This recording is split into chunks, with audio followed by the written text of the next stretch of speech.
जय हिंद दोस्तों, कैसे हैं आप लोग। आज की वीडियो में हमारे पास है यूपी बोर्ड क्लास 11th के जीव विज्ञान यानी बायोलॉजी का मॉडल पेपर।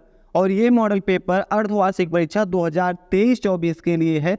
बहुत ही इंपॉर्टेंट पेपर है आपके लिए। अगर आपका हाफ ईयरली एग्जाम नहीं हुआ है तो आप इस पेपर को सॉल्व करने की कोशिश कीजिएगा। अगर आपने इसे सॉल्व कर लिया तो समझ लीजिएगा कि हाफ ईयरली एग्जाम की दृष्टि से आपकी तैयारी एकदम बढ़िया है। और अगर आपका एग्ज़ाम हो गया है तो आप ये देखिए कि आप इस पेपर में कितना स्कोर कर पाते हैं। और एनुअल एग्ज़ाम की दृष्टि से भी ये पेपर बहुत ही इंपॉर्टेंट है। चलिए हम देखते हैं किस तरह से क्वेश्चन इस बार पूछे गए थे हाफ ईयरली एग्ज़ाम में और उनके सही उत्तर क्या होंगे। पहला क्वेश्चन है हमारा, सिस्टेमा नेचुरी के लेखक हैं। सिस्टेमा नेचुरी के लेखक कौन है, इसमें आपको बताना है। अरस्तु, लेमार्क, हेकल, लिनियस। 4 ऑप्शन हैं। इसमें आपका राइट ऑप्शन है लिनियस का इसके सिस्टेमा नेचुरी के लेखक हैं और लिनियस का पूरा नाम है कार्ल लिनियस। ठीक है, इनके आगे अगर आप कार्ल लगा देंगे इनका पूरा नाम हो जाएगा कार्ल लिनियस।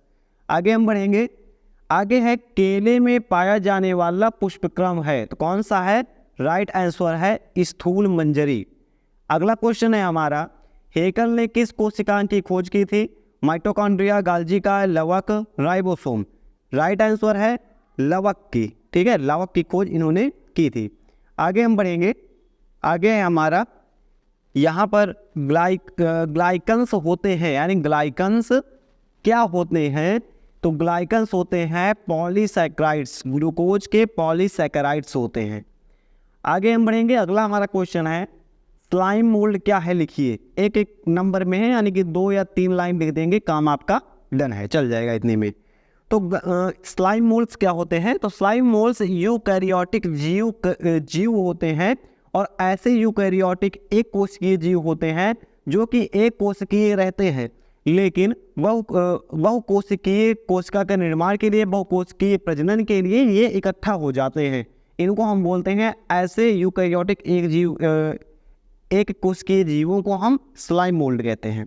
एक बार फिर से, ऐसे यूकैरियोटिक एक जीव जो एक कोशिकीय होते हैं, ऐसे यूकैरियोटिक जीव जो एक कोशिकीय होते हैं लेकिन बहुकोशिकीय प्रजनन संरचना को बनाने के लिए एक साथ एकत्र हो जाते हैं, उनको स्लाइम मोल्ड कहते हैं। ये इसकी परिभाषा हो गई।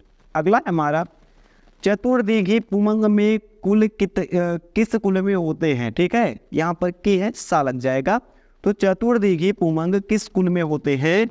राइट आंसर आपका इसका हो जाएगा क्रूसीफेरी। क्या हो जाएगा, क्रूसीफेरी। ये आपका राइट आंसर है। आगे हम बढ़ेंगे। अदरक किस प्रकार के तने का उदाहरण है। राइट आंसर है अदरक भूमिगत रूपांतरित तने का उदाहरण है।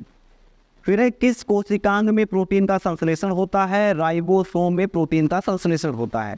प्रोटीन की एकल की इकाई क्या होती है, इसको आपको बताना है। प्रोटीन एमिनो अम्ल के एमिनो एसिड के बहुलक होते हैं, तो इसका राइट आंसर हो जाएगा एमिनो एसिड। ठीक है, आगे हम बढ़ेंगे। क्या है हमारा, डायटोमेसिस क्या है। डायसोमेसियस क्या मृदा क्या है, तो डायसोमेसियस मृदा एक पाउडर होती है और ये पाउडर बनता है जल के जीवाश्म से और मुख्यतः जल में पाए जाने वाले एल्गी से। उसमें सिलिका की मात्रा ज़्यादा होती है, तो डायसोमेसियस जल के जीवाश्म से बनाया गया एक पाउडर होता है। फिर हेट्रोसिस्ट पर आपको टिप्पणी लिखनी है। हेट्रोसिस्ट क्या है, तो हेट्रोसिस्ट एक पादप कोशिका होती है जिसका मुख्य काम होता है नाइट्रोजन का स्थिरीकरण, और ये कोशिका अन्य कोशिकाओं से थोड़ी सी बड़ी होती है। अंगतंत्र क्या है, अंगों का एक ऐसा समूह जो मिलकर या अकेले किसी कार्य को करता है, अंगतंत्र कहलाता है। इसका उदाहरण है श्वसन तंत्र, प्रजनन तंत्र, तंत्रिका तंत्र आदि। ठीक है, आगे हम बढ़ेंगे। नर तथा मादा मेढक में अंतर, ये आप खुद से लिखेंगे। एक द्विबीजपत्री जड़ की अनुपस्थ काट का नामांकित चित्र बनाइए। आपको वर्णन नहीं करना है, केवल आपको चित्र बनाना है। चित्र आप गूगल कर लीजिएगा या आप अपनी कॉपी में देख लीजिएगा, आप चित्र बना लीजिएगा। आगे हम बढ़ेंगे। संघ यानी कि फाइलम कॉर्डेटा के 3 मूल लक्षण लिखिए। फाइलम कॉर्डेटा का पहला मूल लक्षण है नाइट्रोफार्ड की उपस्थिति होती है। दूसरा मूल लक्षण है ग्रसनी क्लोन दरारें होती हैं। तीसरा इसका लक्षण है, प्रमुख लक्षण है, पृष्ठ नलिकादार तंत्र का रज्जु होता है। ये 3 इसके मूल लक्षण हो गए। मूसला जड़ का रूपांतरण उदाहरण सहित लिखिए। मूसला जड़ का रूपांतरण है शकरकंद। ठीक है, आगे हम बढ़ेंगे। अगला हमारा क्वेश्चन है खुले तथा बंद संवहन बंडल में अंतर लिखिए। ये आप खुद से लिख लीजिएगा। परिचर्म क्या है, द्विबीजपत्री पौधों में या कैसे बनता है? तो परिचर्म कागजन, काक और काग अस्तर से मिलकर बना होता है। और द्विबीजपत्री पौधों में कैसे बनता है ये नहीं पता है मुझे, तो आप इसको सर्च कीजिएगा इसके बारे में। फिर है रंध्र का नामांकित चित्र बनाइए। अगला क्वेश्चन है लयन काय को आत्महत्या की थैली क्यों कहा जाता है? फिर प्रोकैरियोटिक और यूकैरियोटिक कोशिकाओं में अंतर बताइए। कार्बोहाइड्रेट्स क्या है, श्रेणियों के नाम लिखिए। What is carbohydrates. फिर न्यूक्लियोसोम से आप क्या समझते हैं लिखिए, ये आपका क्वेश्चन है। लिपिड के 4 कार्य बताइए। एंजाइम की क्रियाविधि बताइए। संक्षिप्त में टिप्पणी लिखिए प्रयांस और वाई राइट्स और प्रयास पर आपको लिखना है।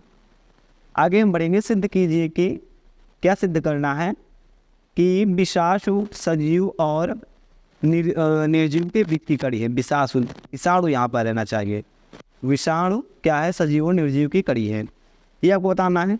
एक चीज़ आप ध्यान दीजिए करिए, कभी कभी क्या होता है पेपर में मिसप्रिंट हो जाती है, तो आप इंग्लिश जरूर पढ़ा कीजिए। इंग्लिश पढ़ते हैं तो ये क्लियर हो जाएगा। विषाणु का ये वायरस लिखा हुआ है तो विषाणु हो जाएगा, तो इंग्लिश पढ़ेंगे तो थोड़ा सा आपको क्लियर आएगा।